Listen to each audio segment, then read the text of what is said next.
Good morning. Morning. Good morning. Oh, and in case I don't see you, good afternoon, good evening, and good night. This is my boomstick. Here's Johnny. Are you not entertained? Are you not entertained? Righteous! Righteous! Yeah! I love the smell of napalm in the morning. Good morning, Vietnam! Houston, we have a problem. The first rule of Fight Club is you do not talk about Fight Club. All right.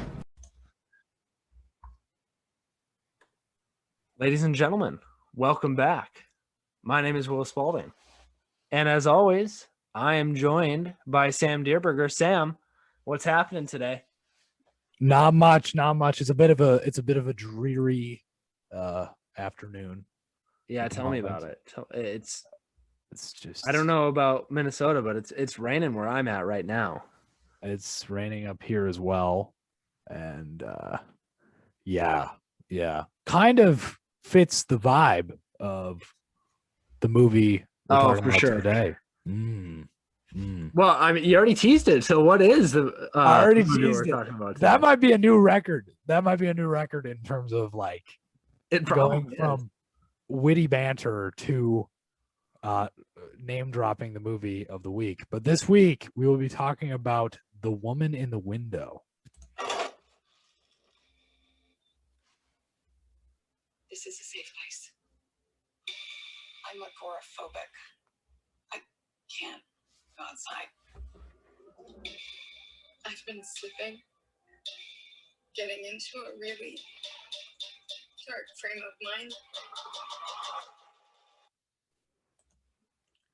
Well, Sam, since you already since you cut out our like typical 2 minutes of witty banter, we're gonna sit here in silence for 2 minutes. So, listener, fast forward. I don't care, but we're gonna sit here in silence. Perfect. I'm kidding. But yeah, Woman in the Window this week. We will get to that, of course. But first, Sam, is there any industry news that piques your interest? There's a few things, we could mention. Jennifer Hudson as Aretha Franklin in a new trailer. Biopic on Aretha Franklin. The biopic is called Respect, or it might be pronounced Respect. We're not sure. But yeah, that's that's it an gets nominated for project. Oscars. It gets nominated for Oscars, and every time they have to say the name of it. Every time they're like, and Respect for best makeup and hairstyling. Respect. I think that's how it should be. That's how it should be referred to from now on. So we have Jennifer Hudson in Respect. And yeah, it looks phenomenal. I mean, I'm not a huge Aretha Franklin fan any more than the average person is. It's just kind of, I like the hits. Yeah, but sure. And I don't know much about Aretha, or I don't know much about Jennifer Hudson either, really. But yeah, that's an interesting, I guess, piece of news. Also interesting, speaking of musically talented actors, Leslie Odom Jr. joins the cast of Knives Out 2. Oh my gosh, it's gonna be so great. Catherine Hahn too. I mean, we've already talked about this. Yeah, we talked about it last week, I think. It's like 5 stars now that are just on Knives Out too. And I mean, I don't know if we've ever talked about Knives Out at super length, but I mean, stellar ensemble cast, and obviously Rian Johnson trying to recreate that for number 2. Yeah, Dave Bautista, Edward Norton, Janelle Monáe, Catherine Hahn. So yeah, I mean, this is quite a cast. We'll see where it goes. I don't know. It's kind of interesting that Leslie Odom Jr. specifically has been cast, because usually he's, put into kind of musical roles, not roles in musicals, but roles that are musical, because he's obviously a talented singer as well. So it'll be interesting how they play with that, or maybe he just doesn't sing at all and he's just strictly an actor. We'll see. I'd like to see that. I'd like to see him just do some acting. Yeah. I'm not sure where they're gonna go with it, but I'm assuming it'll be great. So pretty excited about that. And then for the obligatory Killers of the Flower Moon news, Robert De Niro injured his leg in Oklahoma. I'm sorry, I really shouldn't be laughing, but it's just kind of random. No, it's so he flew back to New York last week, and it's one of those things that reminds you that Robert De Niro, actually it's his birthday, I think. This is why it's on my mind. I think Robert De Niro turned 77 today, which is pretty wild. So, I mean, it reminds you that he is 77 years old, even though he is busy as heck at the moment with film roles after his divorce. I think is what it comes down to. Like, he's struggling to pay the divorce attorney, and he needs to start taking more and more jobs, which is wild. So let me ask you this, Sam. Your favorite Robert De Niro movie, Godfather Part 2, Goodfellas, or Bad Grandpa? You can only choose one. Bad Grandpa. Okay. That's his best performance. Yeah, okay. I'm just making sure. I mean, people talk about Taxi Driver, they talk about Raging Bull. I'm like, Bad Grandpa? Hello? Yeah. Have you seen the modern masterpiece? Yeah. And then I do have one more piece of news that, may or may not be news. We're not sure. Yeah, go for it. This hasn't gone through yet, but Amazon reportedly negotiating $9 billion deal to acquire MGM. Saw this. Which it says Amazon is reportedly in negotiations to buy MGM, which maintains a vast film library, including James Bond and the Rocky movies, for $9 billion. What do we make of this? First you have to think, like, will this get involved in, or will this cause, like trust busting issues, because this could be considered monopolistic behavior. But yeah, what do we make of this, Will?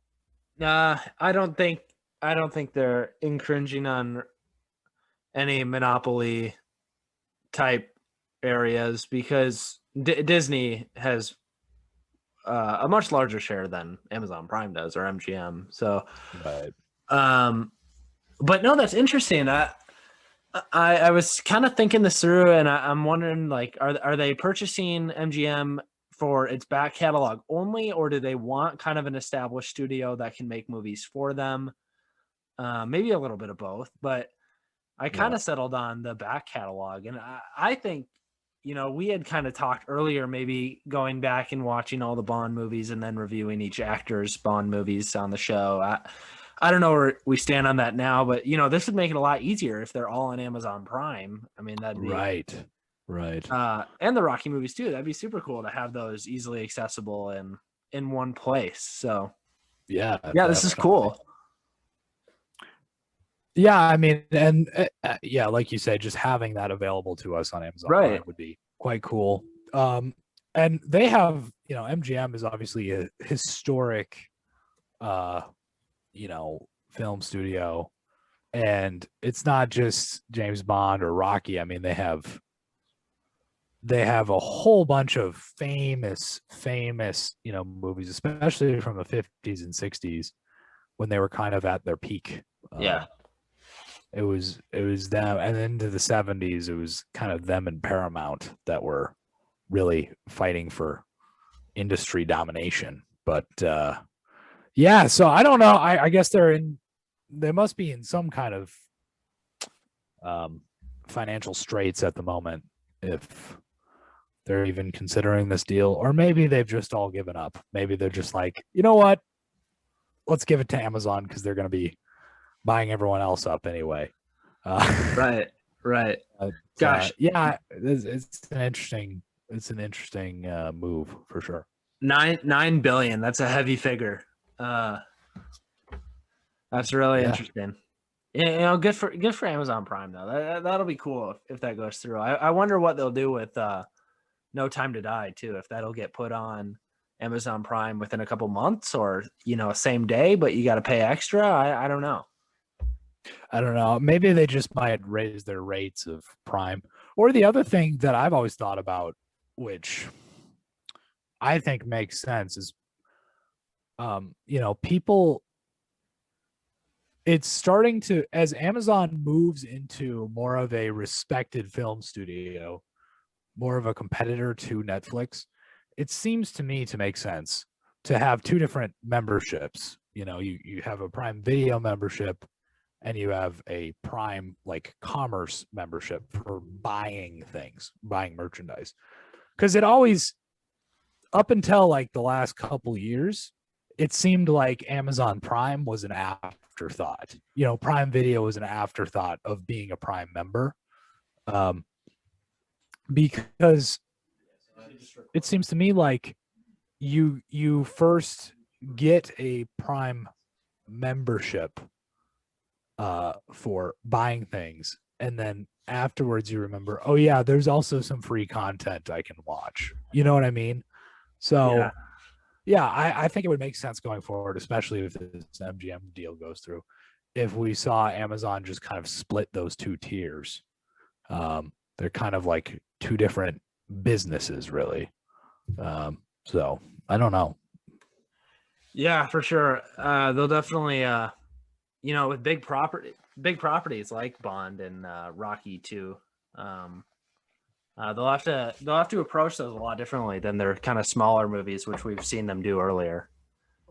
So. Oh yeah, definitely. And I was looking at the stuff that MGM has produced. I mean, besides Bond and the Rocky movies, they have Thelma and Louise, North by Northwest. Yeah. Quite a, yeah. The Hobbit movies. They have the Hobbit franchise, which I didn't know. So, man, it's something. Cool. Well, that's exciting. Yes. Yeah, definitely. I have one final bit, and it's not really news, but maybe just a little casting news. But we definitely have not talked about it. It's Robert Eggers' new movie, The Northmen. Or is it just Northmen? Yeah. No, I think it's The Northmen. Okay. I really hate The Lighthouse. I really dislike The Witch, but The Northman has me oddly excited. Yeah. And I don't know why. The casting interests me.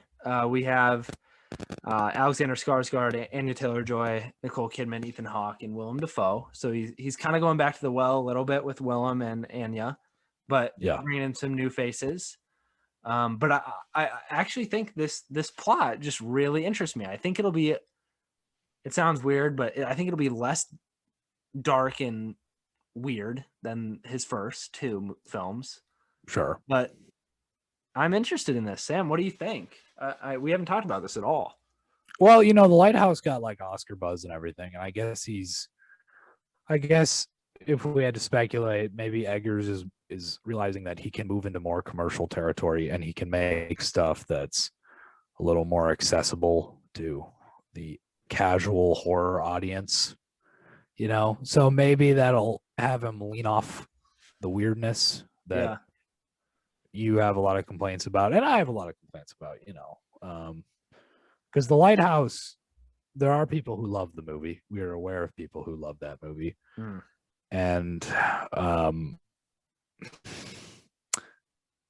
however you feel about it, it takes a lot of work to appreciate. It's not an easy movie to fall in love with. Good way to put it. So yeah, maybe maybe he's moving into something a little more commercial. It says that it's set at the turn of the 10th century in Iceland.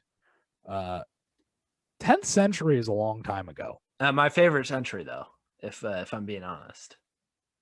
Oh, when people are like decade day, I'm Decade like 80s day. I'm like, oh, I thought you were talking about the 980s. Sorry. Yeah, that's my bad. That show up in the Viking horns in the pelt. But yeah, the Northmen, I'm excited for it. This has actually been on my radar for probably since The Lighthouse came out, honestly.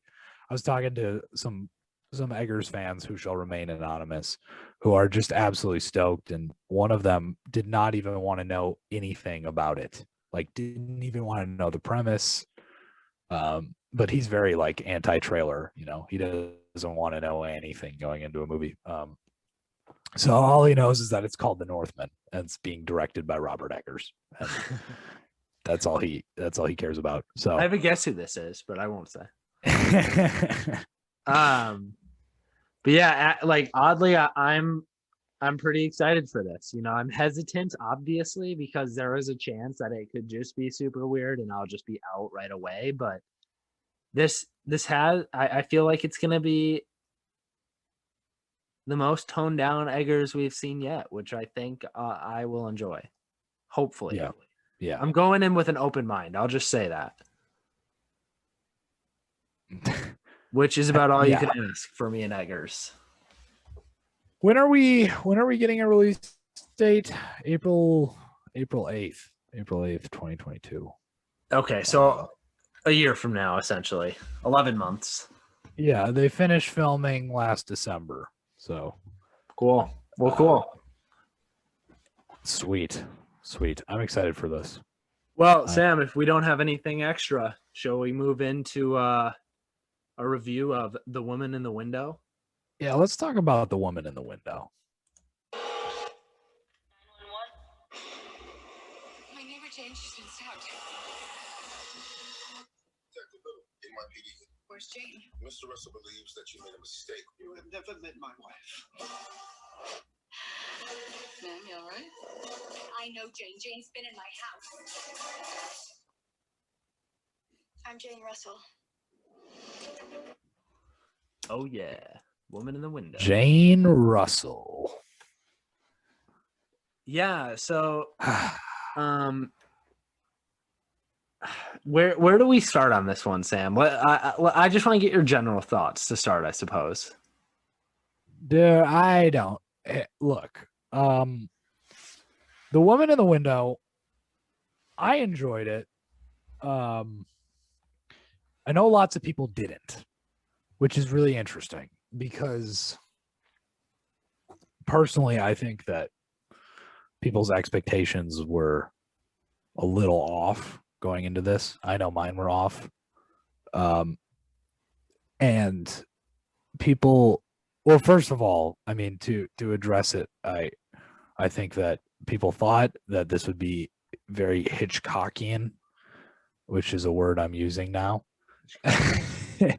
Specifically with the famous Hitchcock movie Rear Window. And I've seen a decent amount of Hitchcock.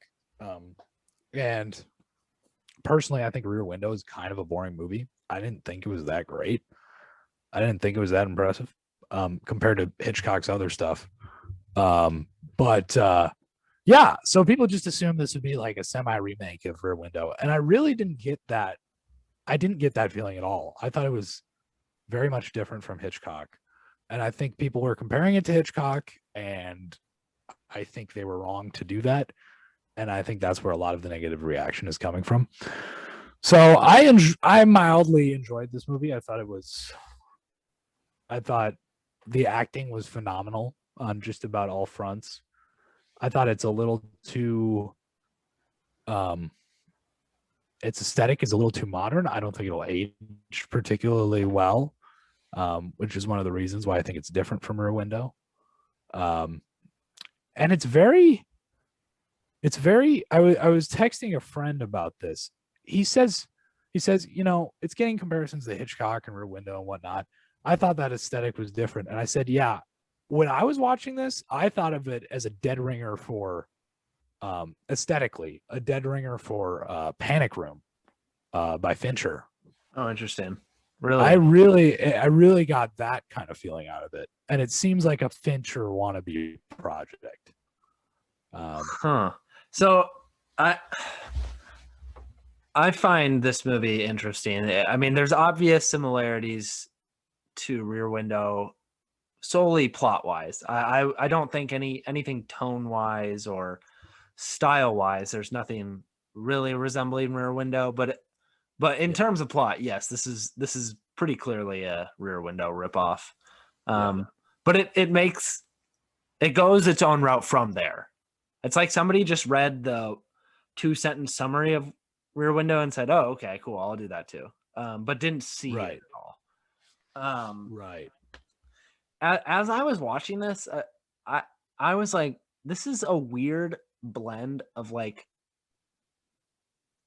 So you said Fincher, and I'm gonna say like Wes Anderson and Charlie Kaufman.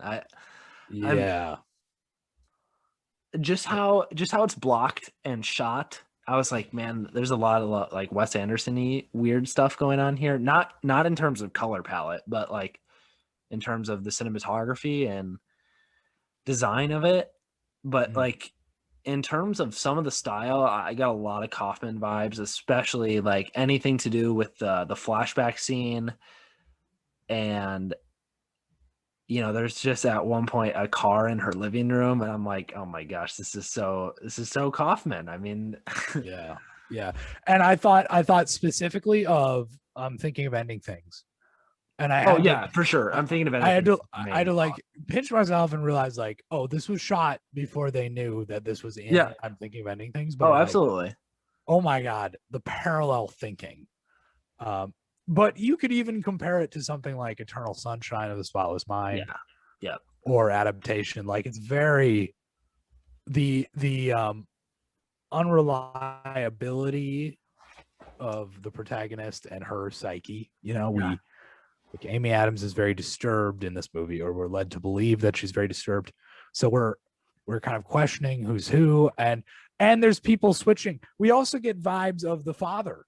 We have different actors playing the same role. So I don't know. It might be just the time that we're watching this. I think timing has affected this movie greatly. Yes. But it just feels it doesn't feel very fresh. Yeah, that's a good way to put it.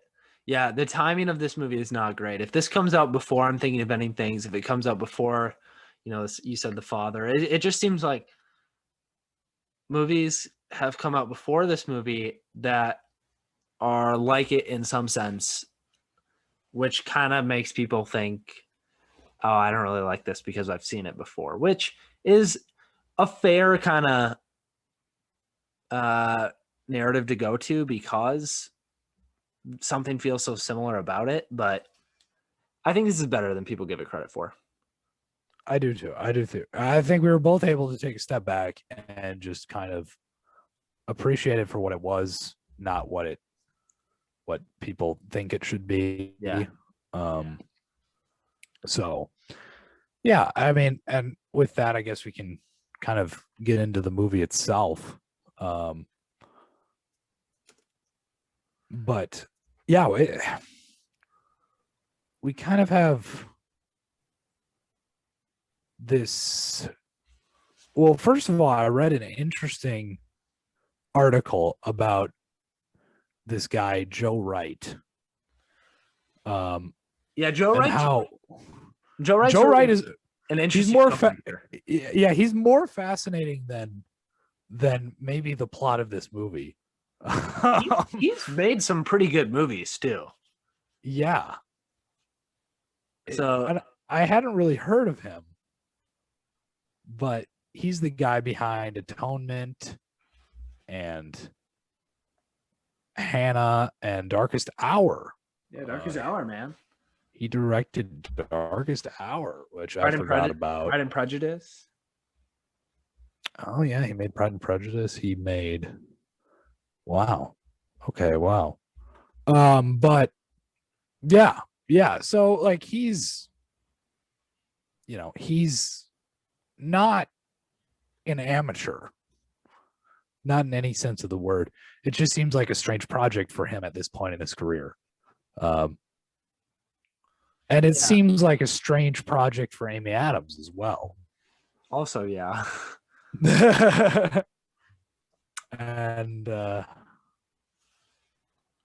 then Gary Oldman shows up, and Julianne Moore shows up, and Jennifer Jason Leigh shows up, and it's like, this cast, man, is great. Like it.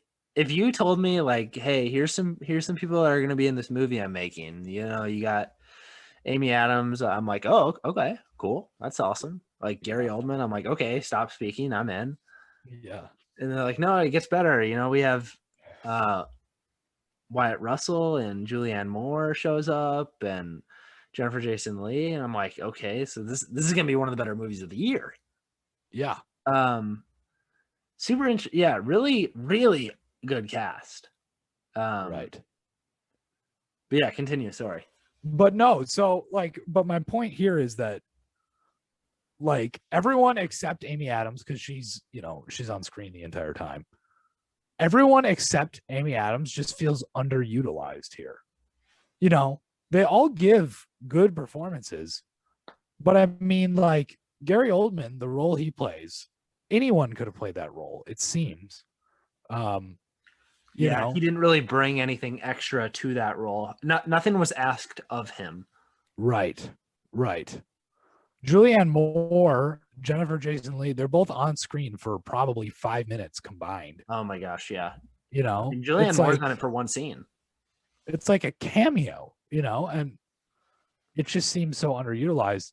What I thought what this movie really needed, and this is me just maybe thinking like, you know, financially, economically, you just need one really, really good actress to play Anna. And Amy Adams is obviously a really, really good actress. Yeah. And that's all you need for this script. You just need Amy Adams as Anna Fox. Right. Because that is where the brunt of the acting takes place. Yeah, that's absolutely. where you need the actors. So I don't know. It just seems strange. But yeah. So I would guess that this script probably isn't super great. I don't know what it looks like on the page. Narrative wise, I think it'd be okay, but some of the dialogue in here is kind of rough. But I think what makes this movie passable is, or at least for me, is the performances, like you mentioned. Even though many of the people are underutilized, I think this movie still held together by that. But also, I was kind of surprised by.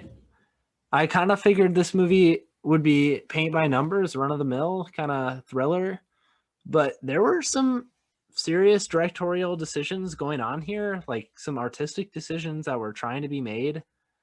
And not all of them worked out, but I appreciate that. I appreciate that some Joe Wright wanted to do something with this, and I liked that. I appreciated that he was able to take something that probably wasn't great on the page and translate it to something that I think is good on the screen.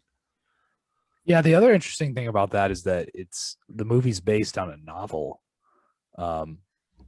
So I'd be interested to actually read that and see how the novel reads. Maybe it's from Anna's perspective. Maybe it's not, but obviously, it's kind of like it's obviously hard because, like we said, it's Anna is an unreliable narrator, certainly, or an unreliable protagonist, and we're kind of seeing things from her perspective. But so that's the other thing. And Joe Wright's directorial decisions, some of the cinematography, I think actually worked well. I thought that agreed. It did a really good job. It's hard to do this gracefully, but it did a really good job of kind of incorporating modern technology into us building a sense of paranoia. You know, we have some interesting sound mixing choices when she gets like notifications on her phone. Some of those sounds are really heavily emphasized in the mix, and we get just like it's kind of startling, you know. And we really can kind of absorb ourselves into Anna's character, which was also pretty impressive. So I think that's the kind of the, to your point, that's the other part of this that makes the movie passable. And I would even say a little better than passable. I think it's a fine movie. I really do. Yeah. Before we get into specific plot details, I wanna mention one more thing. Super cool set. Whatever, like, I don't know if they built this or if this was just a house, but yeah, what a cool house. I mean, like four thin, narrow floors with a basement and like a rooftop garden area. Super cool house. I don't know. I thought that multiple times while watching this. So yeah, and relating to that, maybe getting into the plot a little bit, I thought that the decision to have her be like a semi, you know, like kind of a landlord, like having David living in the basement downstairs, I thought that brings a nice touch to the plot, kind of playing into her paranoia. And it's also just a cool arrangement, you know, where you have this weird relationship with someone. It is a strange relationship to be living with someone in the same house, but not, you know, but it's like a professional relationship. Like, you know, I just thought that was a great decision plot wise. well, should we get into the plot and hit a spoilers too for yeah, let's get into it. Yeah, so I guess we start off with, you know, we learn a little bit about Anna, Amy Adams's character. You know, she's seeing a therapist because who also is a great character actor who pops up a lot. I can't remember the guy's name, but he's in Little Women and Lady Bird, so he automatically gets my vote for awesomeness. Anyway, Tracy Letts. Yeah, there we go. Love Tracy Letts. Anyway, you know, we see she's getting help for her condition, agoraphobia. I hope I'm pronouncing that right. Not being able to go outside, essentially. Right. Yeah, so then we kind of see somebody, family moving in across the street as she's kind of witnessing this because I guess she's kind of like considers herself a street monitor. She watches everything, I suppose. And, you know, eventually this son of the family comes over to her house, and this is kind of the first interaction we get with her and somebody else. Other than her therapist. And you know, this first scene with the kid is pretty good, actually. Or not really scene, sequence, I suppose. What do you think of this, Sam? I like that she kind of played you know, this nursing character almost for a little bit. Yeah, definitely. And this kid actor, he's actually not a kid. He was born in 1999, but his name's Fred Hetchinger, and he does a phenomenal job. It's pretty, you know, it's pretty clear to the viewer that this kid has some kind of social disorder, probably autism, and I don't know if the actor is actually autistic or not, but man, he really just inhabited that role. Yeah, like he plays it very, very well, and that's why, you know, Anna is kind of able to take him under her wing because she herself is a child psychologist, and she's overly paranoid as it is. And then on top of that, she has a kid coming over who's kind of distressed. And yeah, I thought that worked great. Really well acted. Even down to some of the pauses in their conversations. And kind of his obsession with her cat worked really well. So yeah, I really felt that scene. I thought it was well done. I thought at the end of that scene when he's like petting the cat one final time and he apologizes to it for being so allergic to it, I thought that was just so funny. I don't know why, but that just got me. Yeah, so we go from there, and now this kid's mom, Julianne Moore's character, comes over to the house to check in on Amy Adams after a rough Halloween night.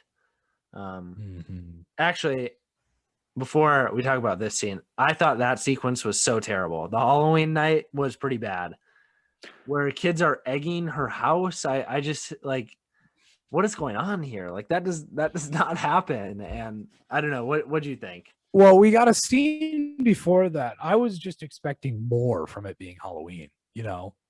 And we had a scene before that where David says, "Hey, it's Halloween, like lighten up a little," you know?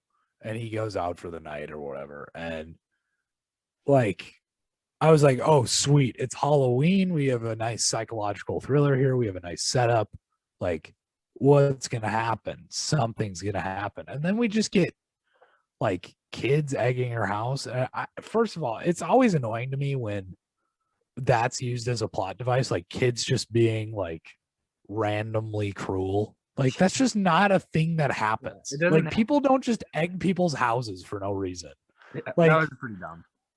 It just bothered me. And it really, and that's all it was. It was just a plot vehicle so that Julianne Moore could come over. But yeah, that bothered me. I just thought it was a wasted opportunity because it was Halloween night. You could do so much with that. It's a thriller movie. Like, what are you doing? Yeah, absolutely. But so Julianne Moore comes over. You know, they kind of strike up conversation and become friends a little bit. You know, this is almost also kind of felt like a missed opportunity. I don't know. You have like two of the greatest actresses ever in a room together.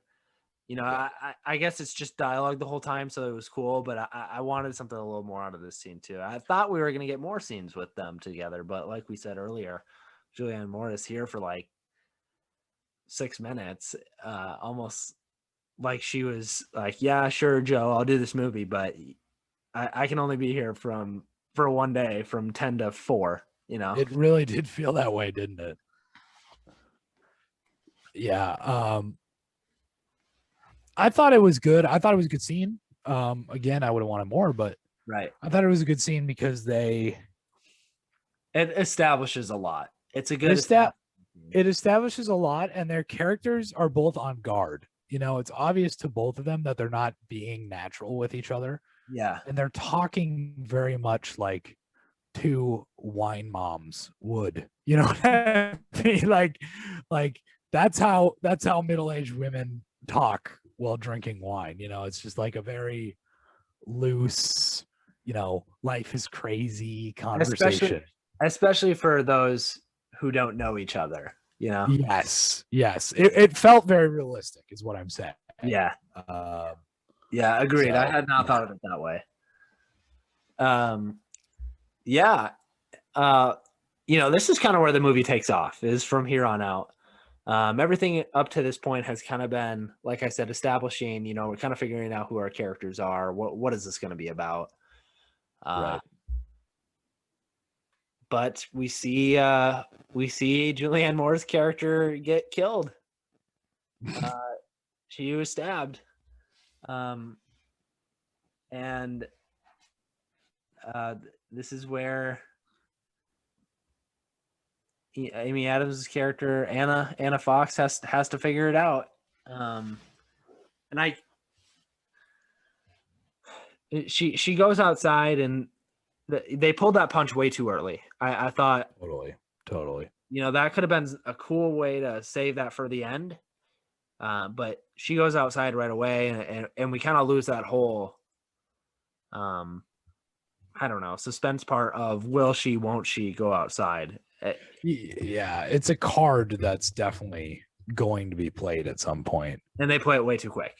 And in a certain way, I thought it was interesting because, you know, any movie, any piece of media that involves someone who's agoraphobic, the inevitable conclusion is that, okay, at some point they're going to face their fear and go outside, you know. Right. Like that's Well, just natural plot progression. But it was way too early. yeah, she goes outside, and we really don't even know what happens when she goes outside, because she gets about to the middle of the street, crossing the street to her neighbor's house, and she suddenly wakes up on her couch. So with the police officers in the room. Yeah. It was and it's weird too, because then she's trapped inside for the rest of the runtime of the movie, basically. Yeah. And I guess the assumption is like someone who's agoraphobic, once they go outside, they're good. They can, they can start facing the world again. But she does not do that. In fact, No. well, I guess She hunkers down even more. what happens? Did she get hit by a car or something? Like, why does I she? don't know. I I don't- honestly have no idea. I guess it's kind of implied that she like faints or something, or it's too I'm much guessing- for her. Yeah. Yeah. But yeah, so she wakes up and then her fear of the world is only increased. So she just stays in the house. I guess that kind of makes sense. But yeah, at this point, she's basically confronted by the neighbors, who are like, what the heck? Why are you watching our house? Yeah. And then she says, you murdered your wife. She accuses him of murder. And then he's like, my wife's right here. And we have not Julianne Moore, but Jennifer Jason Leigh. And Jennifer Jason Leigh's like, I'm right here. I'm Jane Russell. Yeah. That was a pretty cool moment, actually. Yeah. Definitely Yeah. put a spin on it. This whole time we're kind of thinking like, oh, she's just gonna have to find the body and that'll be it. But it's more than that, because now she has to figure out who was Julianne Moore, who is this Jane Russell. So, and this is the point where we realize that Amy Adams, Anna, is disturbed. yeah, we're not sure she's right, wrong, or otherwise now. Right. So now we're like, oh, okay. So it's definitely a psychological thriller. It's not just a thriller, because now we have a question of reality. Who's who? Was she even, or did she just make up Jane Russell? Right. So, I mean, for about the next 30 minutes, we're just kind of trying to find out alongside Amy Adams the truth. And I want to ask you, Sam, did you think one way or the other? Did you think that Julianne Moore was the real Jane Russell, or were you kind of on Gary Oldman's side? Where were you standing on this? Or were you not really thinking about it?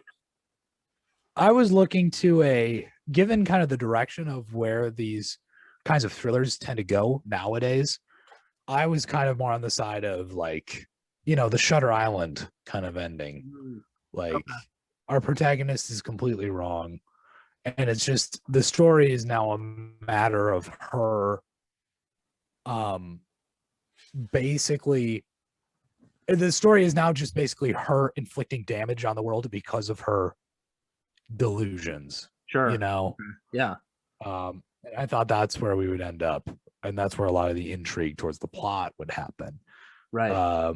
So obviously I was proven wrong. Well, this next 30 minutes, like I said, is her kind of trying to find out what's going on. And there's an obvious shift in tone, and there's an obvious shift in everybody's character. The kid is a lot different now. We call him a kid, but he's like 21, whatever. But the son is very different now too. You had kind of mentioned there's something socially wrong with him, but it doesn't really seem to be the case anymore. So something's weird there. And Gary Oldman is very, Gary Oldman's character is very abusive, I'll say. Going on with that character as well. How did this 30 minutes work for you? I thought it was interesting. I mean, this is the meat of the movie. I thought it was interesting. There's some dead time. I mean, we see a lot of sequences of her just doing research, and I don't know what it is. Maybe I just don't like nosy people, but like, what? It's just like unnecessary. Like, she commits her entire day to these things, and she's obviously like binge drinking during the day. Like, a lot of wine in this movie. Oh, a that's lot of wine. Oh yeah.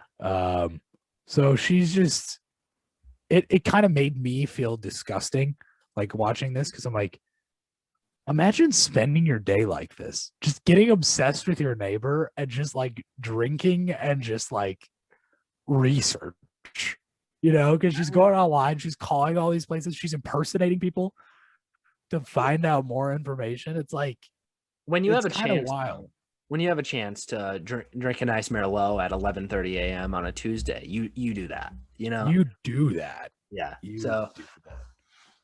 yeah, but I think we can get into the ending at this point. Essentially we find out that spoilers here. So if you haven't seen this and want to know what happens, turn this off. Yeah. I feel like this ending is very strange. Sure. We find out that because it's kind of been hinted at the whole time that Gary Oldman is likely the killer of Julianne Moore. Not the case. Julianne Moore's character is apparently the birth mother of this son, and Jennifer Jason Leigh is the stepmom. And the kid kills Julianne Moore because I don't know. Yeah, that was pretty weird. Here's the thing. I did appreciate the nuance. I liked that there's levels of evil in this movie because, Gary Oldman's character, he is an abusive father, but he is not a murderer. Yeah. So I appreciated that. There's like levels to these things, like no character is all bad. It wasn't cut and dry. It wasn't just but yeah, the kid, we don't have a lot of, his name's Ethan. It was odd. He's just extremely psychologically disturbed and he just doesn't like women, middle-aged women. Yeah. He comes over to putting that side logistically why he did this. It still is a good reveal. Yeah. Because Amy Adams all but gives up until she finds a picture on her phone and you can see the reflection of Julianne Moore in the wine glass. And that was a cool moment. I was like, oh my gosh, it's true. Like she's right. Cool reveal, but how they did the reveal was cool. The reveal itself was a little odd, I'll just say. Now what do you make of her crushing up the pills? And it's not clear why she does that initially, because she does that before Ethan comes over. And then Ethan comes over and she kind of threatens suicide. I think she was going to kill herself before he came over until she realized she was right. Yeah. Yeah. But she knew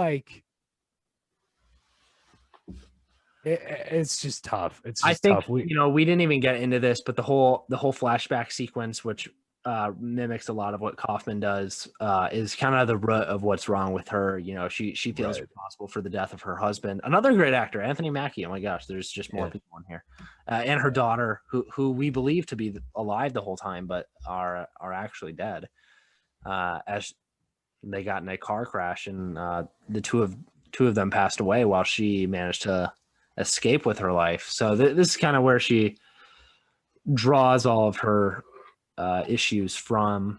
And then it seems to me that she was going to kill herself because of this reason. Right. But then eventually says, oh, wait, I think there's one more thing I need to check. And then she's kind of just looking at pictures of her daughter and then scrolls upon that photo and sees Julianne Moore is in the wine glass. Yeah. And and relating to that flashback scene though, if what she remembers is indeed what happened, it's it is 100% her fault. Everything. One, it's implied that she was cheating on her husband, and then her husband is and then she gets a call while she's driving through the snowy wilderness from the person she's having an affair with. And her husband's you gonna answer that? I bet it's him. I'll answer it. And they're fighting over the phone and she crashes and they both die. It's what crippling guilt you would have to deal with knowing that was like all your fault, like everything about it. Oh, absolutely. Regardless, she catches the kid and realizes she's not crazy. Gets an apology from the police, which was another good scene, I thought. Yeah. And she goes outside into the world, and boom. She moves on with her life. What? Any other thoughts on the ending, Sam? Just thought it was kind of like we knew she was gonna move out of the house. Like that was a natural progression. Like she couldn't live there anymore. And it's not clear what she's doing with her life now. I guess just going back to work. I don't know. Yeah, probably be a There was something interesting though, because it says 9 months later, and it was very, very subtle. I don't even know if you caught it, but as she was moving out at a certain angle on her face, you could still see the holes from the 3 prongs that Ethan hit her with. It's very like subtle makeup. Like it was really well done. Good. Yeah, I did not notice that, but good. That's cool that they did that then. Yeah, if you go back and rewatch the scene, you can kind of see it. It was really well done. I thought that was appreciative. Yeah. Or worth appreciating. But yeah, other than that, I don't really have much to say about the ending. I would just say that I like I said, I love the reveal. It felt a bit rushed too. I don't know. It almost like we didn't flesh out. Well, we said this almost. We didn't flesh out the full intentions of this kid. So, would have liked it to have slowed down just a little bit, or trimmed some of the runtime from the beginning or the middle and put it at the end. So I don't know, but I still thought it was decent. Yeah, for sure. That's really all I have on The Woman in the Window, Sam. Do you have any other thoughts or wrap-up thoughts and then go into star ratings? I really don't have any additional thoughts. I think it's fine. I think it's better than most people are giving it credit for. And I would say it's worth a watch. Similar to the movie last week, Stowaway. I think it's a good popcorn movie. I don't it's not going to gain any awards, even though it probably should have, just looking at this cast list, but the script is just too constricting for that. So, The Woman in the Window. I'm going to give it 3 stars out of 5. I think it's passable. I think it's fine. And probably worth your time. Yeah, same from me. 3. No, really pretty decent. It's close to a 2.5 for me, but ultimately when I decided, I was like, I appreciate that the director is making artistic decisions with something that easily could have been made by you or I. Right. Right. Yeah, 3 stars. I enjoyed this. I thought it was good. Excellent. But with that being said, Woman in the Window, done. I feel like I heard about this movie so long ago, so it feels kind of good to watch it finally. Yeah. Should we get about some recommendations for the week and then get out of here? Yeah, I actually have one ready. This fella, Charles Grodin, this is a prolific actor and comedian known for his roles in films like Midnight Run and Beethoven. Has passed away at the age of 86. I think he died yesterday now. That would have been May 18th.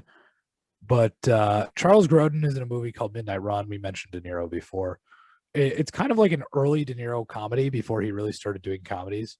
And it's a really funny, like, screwball comedy that involves a criminal and a white collar and a blue collar criminal, I would say. And they're kind of like an odd pair buddy comedy thing, and it's really fun. It's this globe-trotting movie that I really enjoy. So check out Midnight Run with Charles Grodin and Robert De Niro. It's worth a watch. Cool. Nice. For some reason, that's in my watch list. I don't know why, but I will give this a. Yeah, I might have put it there. You go on my list. That's true. Yeah, cool. Midnight Run. Awesome. My recommendation for the week is a band.